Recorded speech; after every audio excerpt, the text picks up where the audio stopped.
For decades, the world believed Princess Diana's legacy had been carefully divided between her two sons. But behind palace walls, a sealed asset list sat untouched until now. What Prince William allegedly discovered inside that private vault didn't just rewrite history, it detonated it. Names were listed, jewels were assigned, and in the most shocking twist of all, one son's name was nowhere to be found. Before we go deeper into what this really means for the royal family, make sure to subscribe so you don't miss a single update. The discovery did not happen during a grand ceremony or a dramatic unveiling. It began quietly, almost insignificantly, during a routine archival review meant to reconcile estate documentation that had not been revisited in years. A minor inconsistency, a misplaced reference, a line item that did not align with previously circulated summaries of Diana's belongings. For most institutions, it would have ended there. But this was not most institutions. This was the House of Windsor, where paper trails can alter destinies. And when the irregularity reached Prince William, it stirred something deeper than administrative concern. It stirred instinct. Sources claim that William personally requested access to the sealed records, bypassing intermediaries. He did not delegate the task. He did not ask for a summary. He wanted the original file, the complete asset list compiled in the final phase of Diana's estate planning. The vault had not been opened in years, and when it was finally placed before him, the weight of it was not just legal, it was emotional, it was maternal, it was history pressing against the present. The moment he began reading, the room reportedly fell into a silence that felt almost sacred. This was not a generic inventory, it was detailed, intentional, specific. Diana's personal jewelry was catalogued meticulously: tiaras, sapphires, emerald chokers, heirloom bracelets, heavy with memory and symbolism. And beside the majority of those entries, one name appeared again and again with startling clarity: Catherine. Not as a vague beneficiary, not as a shared custodian, but as the explicit recipient of key pieces that had defined Diana's public identity. It was not subtle. It was not open to interpretation. The language was firm, purposeful. And then came the line that changed everything, not because of what it said, but because of what it did not say. There was no allocation under Prince Harry's name, no symbolic keepsake, no designated heirloom, nothing. The absence was louder than any written instruction. William reportedly read the pages twice, then a third time, searching for nuance, for a hidden clause, for a note that might soften the implications. There was none. Palace insiders later described the documentation as final in tone, as though Diana had anticipated scrutiny and ensured there would be no ambiguity. The implications rippled instantly. If authentic and all indications suggested it, was this list revealed more than inheritance? It suggested foresight, a private decision shaped by a perspective only Diana possessed. Why would she anchor her most iconic jewels to Catherine? Why leave Harry unmentioned in that specific ledger? Was it protection? Strategy? A silent acknowledgement of divergent paths yet to unfold. In that quiet confrontation with ink and parchment, William was not just a future king reviewing estate paperwork. He was a son facing the possibility that his mother had seen further into the future than anyone had imagined. And as the weight of that realization settled in, one truth began to surface with chilling clarity. That this wasn't just about jewelry, it was about intention, and what Diana may have been preparing for long before her untimely death. What if Diana saw fractures forming long before the world did? What if this asset list wasn't favoritism, but foresight? The more William studied the document, the clearer it became. This wasn't random. Every jewel, every heirloom, every omission carried weight, and the silence surrounding Harry's name felt less like oversight, and more like a deliberate message. As William continued reading, he reportedly noticed something that made his breath slow and his pulse sharpen: handwritten annotations in the margins. Not lengthy explanations, not emotional confessions, just short, deliberate phrases in Diana's unmistakable style. A single word underlined twice beside a sapphire choker, a note beside a pearl bracelet that read, "For the one who understands the role," and next to several of the most iconic pieces, those that had once dazzled the world during state banquets and humanitarian tours, there were faint references to future, queen. It was not written loudly, it was not decorative. It was matter-of-fact, almost calm, as though she had accepted something long before anyone else dared to. Those two words, future queen, hung in the air heavier than any jewel ever could, because they were not attached to a hypothetical figure. They were placed directly beside Catherine's name. Again and again, it suggested intentional continuity, a private endorsement that had never been spoken publicly. William allegedly felt the ground shift beneath him. This was no longer a question of distribution. It was legacy alignment. Diana had always valued loyalty. She had gravitated toward authenticity, toward those who understood service, not as performance, but as responsibility. Insiders have long whispered that she admired steadiness over spectacle, devotion over defiance. And in those quiet annotations, William began to sense that she had identified those qualities somewhere specific. Catherine, even before formally entering the family, had been known for restraint, discipline, and an almost instinctive understanding of royal duty. Was Diana imagining a future where those traits would be vital? Was she securing not just jewels, but stability? Yet with each revelation came an undercurrent of unease. Because every name written with intention made the absence beside Harry's name feel sharper. The document did not criticize him, it did not condemn him. It simply left space where space did not belong, and that silence felt strategic. William could not ignore the possibility that his mother had anticipated divergence, two sons walking different paths, carrying different burdens. Perhaps she had foreseen tension. Perhaps she had feared imbalance. Or perhaps she had understood that not every legacy could be shared equally without fracturing the crown itself. The emotional weight of that realization was almost unbearable. William was not merely absorbing a legal directive.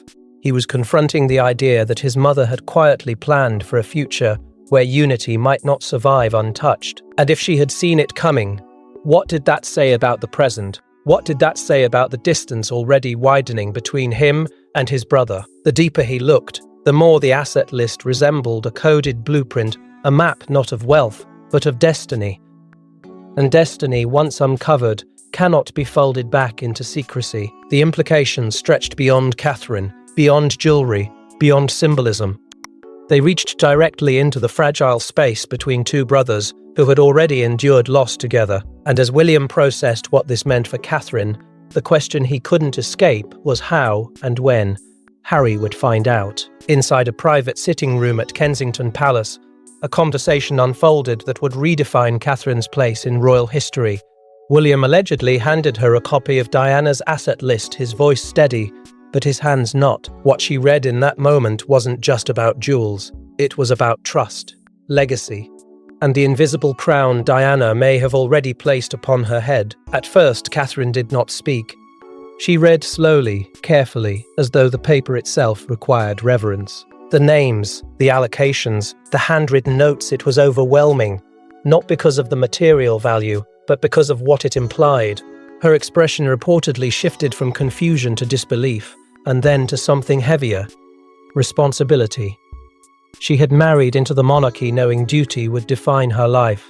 But this felt different. This felt chosen.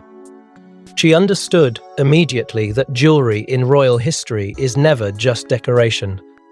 It is language, it is signal, it is continuity made visible. The sapphire ring had once told a story. The tiaras had symbolized hierarchy, legitimacy, belonging. And now, according to this document, Diana had intentionally tied many of those symbols to her, not vaguely, not conditionally, directly. That realization pressed against her composure, because inheriting those pieces meant inheriting the unspoken expectation attached to them. To wear them would be to embody something Diana had envisioned. William watched her carefully, caught between relief and torment.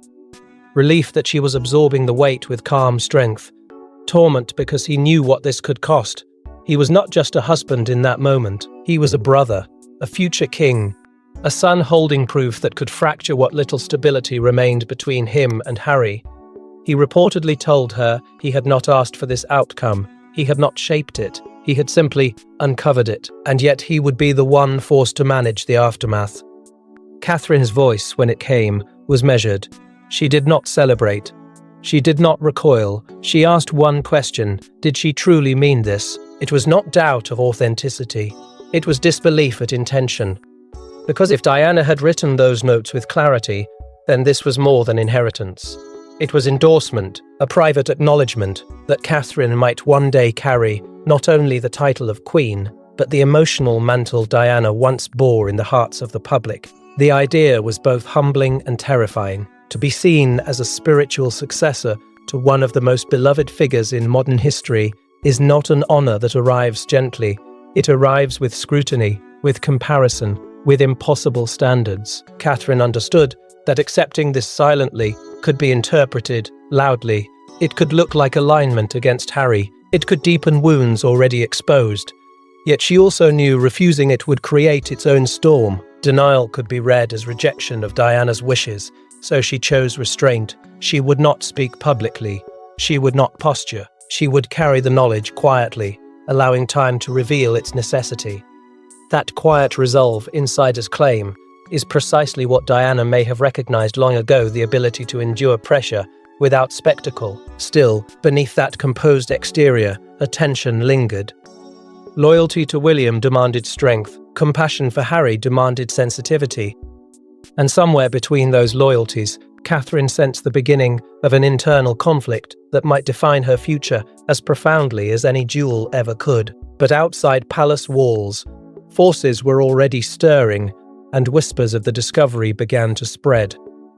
There are many ways to wound a prince, but being erased from your mother's final personal asset list, that cuts deeper than any public scandal. When word allegedly reached Harry that Catherine had been named, and he had not, the silence between the brothers reportedly grew heavier than ever before. And what followed was not a public statement, but Semat, him far more explosive. The revelation did not arrive gently. It was not delivered by William in a carefully measured conversation. According to insiders, Harry first heard whispers through secondary palace channels, fragmented information, cautious language, hints that something significant had surfaced within the estate records. At first, he reportedly dismissed it as rumor, another exaggeration, another distortion crafted by an institution he had long felt wary of. But when confirmation followed, quiet, undeniable confirmation, the shock settled in with brutal clarity. The document was real. Catherine's name was there. His was not. For a man who had built much of his public identity around protecting his mother's legacy, the omission felt seismic. It was not simply about jewels. It was about belonging, about acknowledgement, about whether Diana, in her final written intentions, had envisioned a future in which he stood outside the symbolic center of her inheritance. That thought reportedly struck deeper than any tabloid headline ever could. Disbelief quickly evolved into something sharper. Questions surfaced. Why had he not been informed directly? Why had the document remained sealed for so long? Why did it appear at this precise moment in history? In Harry's mind, according to sources, the timing felt suspicious, and suspicion breeds resentment. The perceived betrayal was layered. It was not just directed at William. It extended toward the institution itself, toward the narrative that had always seemed to shape itself around hierarchy and expectation. Speculation began to circulate privately. Had Diana foreseen personality differences? Had she worried about instability? Had she made a calculated decision based on traits she believed would or would not align with the future of the crown? The idea that his mother may have consciously excluded him not by accident, not by oversight, but by design created an emotional storm that refused to settle. Across the ocean, tension reportedly escalated between Montecito and London. Messages were exchanged, but not in the tone of brotherly reassurance. There were sharp edges, long pauses, accusations wrapped in restraint. William maintained that he had not authored the list. He had discovered it. Harry, however, struggled to separate discovery from control. In moments of private conversation, voices allegedly rose. Old grievances, resurfaced memories of childhood roles, comparisons, public narratives that had followed them since boyhood. This was no longer about a piece of paper in a vault. It was about identity, about who Diana believed each son would become, and whether that belief had now been weaponized by circumstance. The absence on that list felt like erasure, And erasure is difficult to forgive. Those close to the family began to sense what was coming. Not a press conference, not an immediate rupture, but a confrontation that could redefine everything, because beneath the calm exterior of royal protocol, two brothers were grappling with a question that could not be easily answered. What does it mean when the past chooses one path over another? And as the emotional temperature continued to rise, it became clear that this revelation was not fading quietly into history. Because when brothers collide over legacy, it's never just about inheritance, it's about identity. It wasn't a televised summit, no cameras, no aides, just two brothers and the ghost of their mother between them. Sources claim the confrontation was inevitable. William, armed with documentation, Harry, armed with emotion. Words were exchanged that may never be repeated publicly, but insiders say this was the moment the fracture became irreversible. The meeting, according to those familiar with the timeline, was arranged quietly and prediatentate. No official record, no ceremonial formality, just a need to address what could no longer be ignored. William reportedly arrived with the file in hand, not as a weapon, but as proof. The pages were original, unaltered, complete. He placed them on the table with a steadiness that masked the storm underneath. His position was clear. This was not interpretation. It was documentation. He had not edited a single word. He had not influenced a single line. Harry did not begin by reading. He began by questioning authenticity, timing, motive. Why had this list surfaced now? Why had inconsistencies in estate records suddenly required attention? Why had Catherine's name appeared so prominently, while his had vanished entirely? The questions were not just about legality, they were about trust, and trust, once strained, rarely bends without breaking. William's voice, insiders claim, remained measured. He insisted he had not orchestrated this revelation. He had requested clarification after spotting discrepancies. That was all. The rest had unfolded beyond his control. But Harry heard something different beneath those words. He heard distance. He heard hierarchy. He heard a future that seemed to be consolidating around his brother's household, leaving him as a footnote. Emotions surged. Old wounds reopened. Accusations that had lingered unspoken for years rose to the surface. Harry reportedly suggested that this discovery felt less like coincidence and more like consolidation, another step in positioning Catherine at the symbolic center of Diana's legacy, not just as William's wife, but as Diana's chosen continuation. And if that was true, where did that leave him? In his mind, the omission was not neutral, it was displacement. William pushed back, firmly. He argued that interpreting absence as hostility was unfair to him, and perhaps even to Diana. The list was what it was. A private decision made by their mother, untouched since its creation. He reminded Harry that he had not written those annotations. He had simply uncovered them. Yet the distinction offered little comfort, because for Harry, perception was reality. And the perception was devastating. The conversation reportedly grew sharper. References to childhood roles resurfaced the air and despair, the expectations that shaped them differently from the start. Harry's frustration was not born in that room. It had accumulated over decades. The asset list did not create the divide, it exposed it. And exposure is often more painful than the wound itself. At one point, sources suggest the name Catherine became central to the argument, not as a person, but as a symbol. Harry allegedly questioned whether her elevation within the narrative was a deliberate attempt to redefine Diana's legacy through a new lens. William countered that Catherine had done nothing except stand beside him with unwavering commitment. To accuse her of manipulation was unjust. The exchange was not polite. It was not restrained. It was raw. By the end, no agreement had been reached, no apology fully accepted. The document remained unchanged, but the atmosphere had shifted permanently. What had once been a private family matter now carried the weight of dynastic consequence. Because this confrontation was not simply about jewels or paperwork, it was about how two brothers interpreted their mother's final written intentions and whether those interpretations could ever align.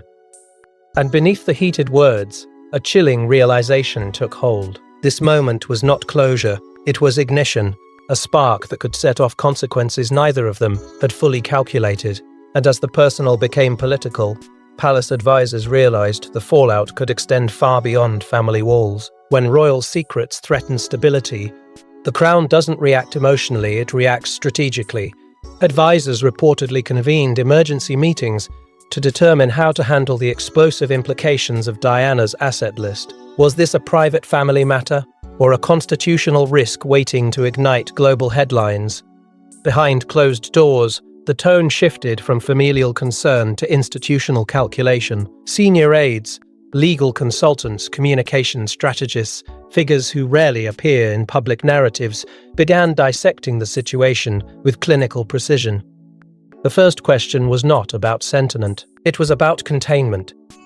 Could the discovery remain confidential? Should it?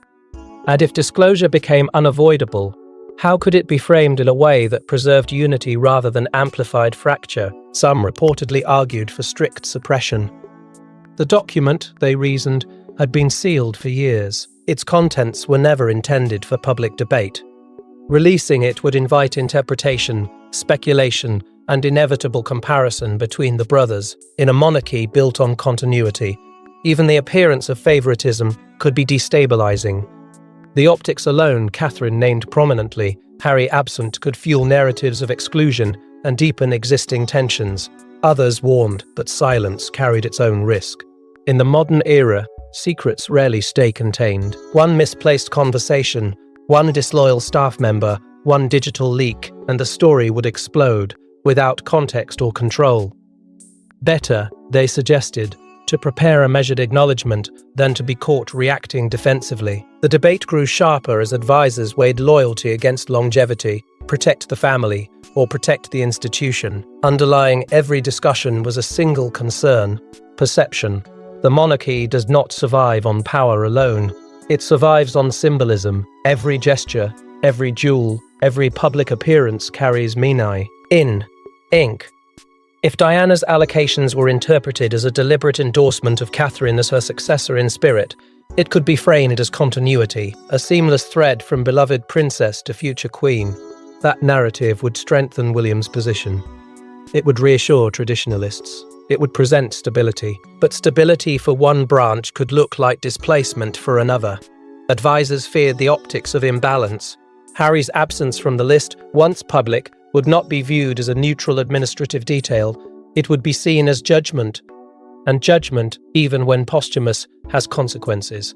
International media would seize on it. Commentators would debate motives. Social platforms would erupt with polarized loyalties. The phrase continuity of legacy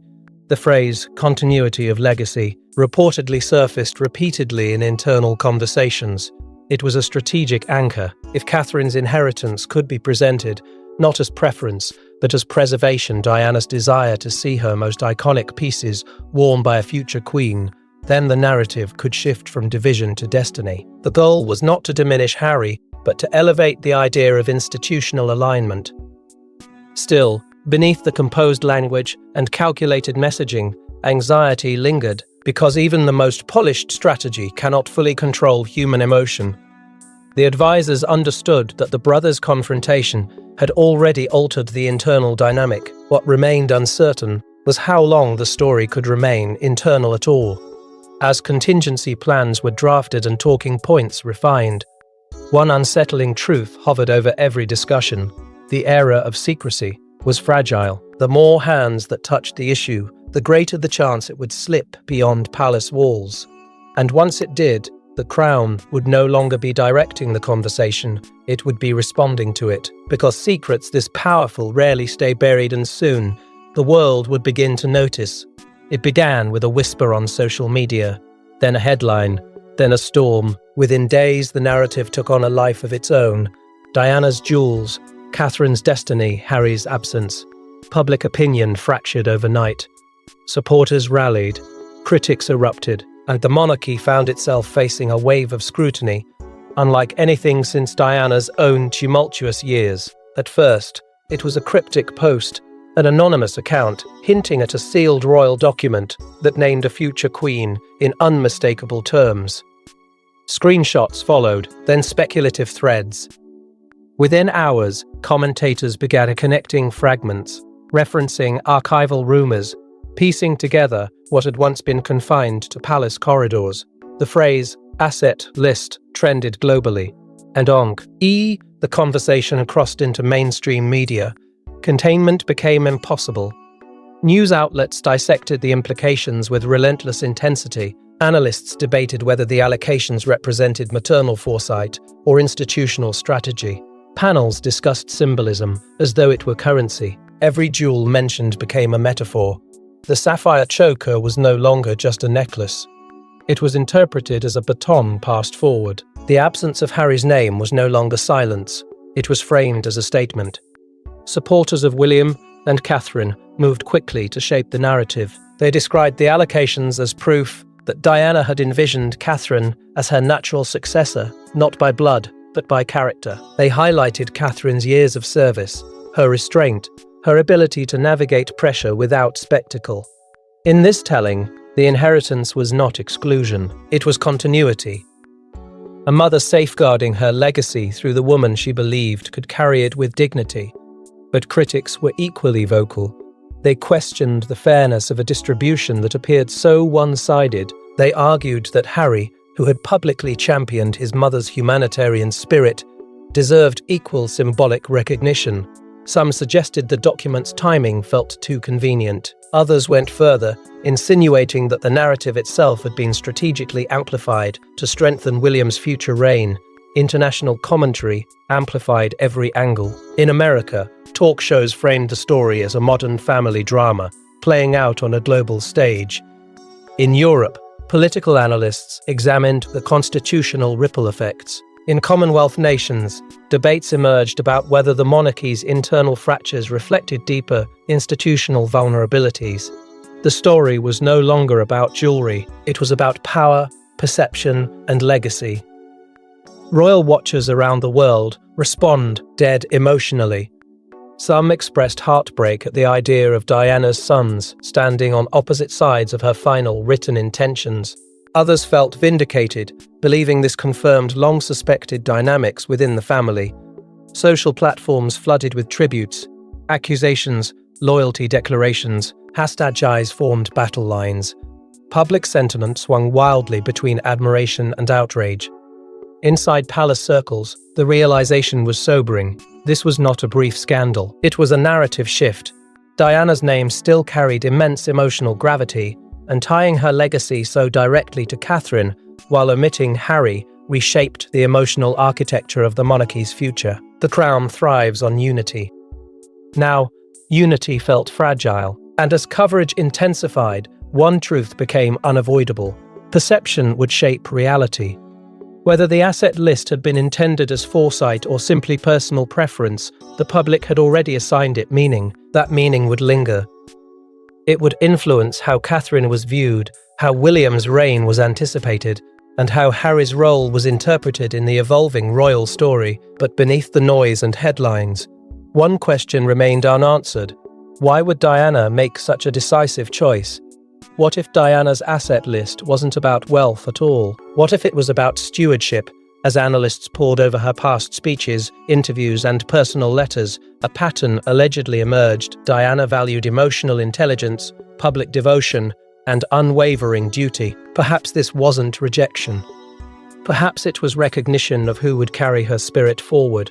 To understand the list, many began revisiting Diana herself, not the icon frozen in photographs, but the woman who often spoke about service as a responsibility, not a privilege. She had once described the monarchy as a platform that required empathy, not performance, not entitlement.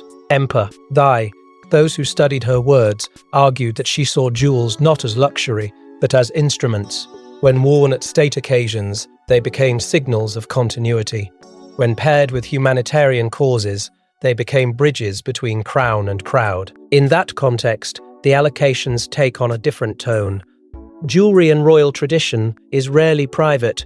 It represents public trust. It reflects a bond between institution and people. If Diana consciously directed her most symbolic pieces toward Catherine, perhaps she was not elevating a person, but reinforcing a role.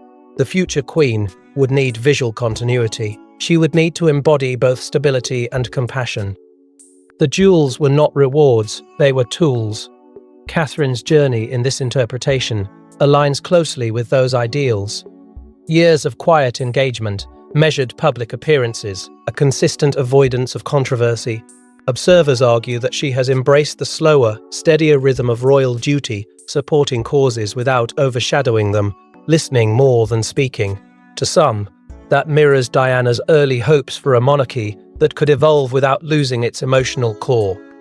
The asset list, therefore, may have been less about favoritism and more about safeguarding that evolution. But what of Harry? His path diverged long before this document resurfaced. Independence became central to his narrative. Advocacy took on a different tone, more outspoken, more direct, less constrained by palace protocol. In choosing a life partly beyond the institution's boundaries, he may have embodied another facet of Diana's spirit: defiance, authenticity, refusal to be confined. Some analysts now suggest that his absence from the list was not condemnation. It was acknowledgement, an understanding that his legacy would not be tied to heirlooms locked within palace walls. This reframing shifts the emotional lens. If legacy is chosen by action rather than birth order, then Diana's intentions may have been deeply strategic. One son to carry institutional continuity, one son to carry personal conviction beyond it. Separation not as punishment, but as differentiation. Two paths, two responsibilities, both rooted in her influence, but expressed differently. For William, this interpretation offers clarity, but not comfort. It affirms his role while intensifying its weight. To inherit those jewels is to inherit expectation. To wear them publicly will invite comparison at every turn. Catherine, too, must navigate that pressure. Every appearance will be analysed through the prism of Diana's memory. Every gesture measured against a legacy that remains emotionally powerful. And for Harry, the absence may represent freedom, though freedom often arrives entwined with pain. To stand outside the formal inheritance is to define one's own narrative, unanswered by institutional symbolism, yet even independence does not erase the ache of omission. As scholars and commentators continue to dissect Diana's philosophy, one possibility grows increasingly compelling.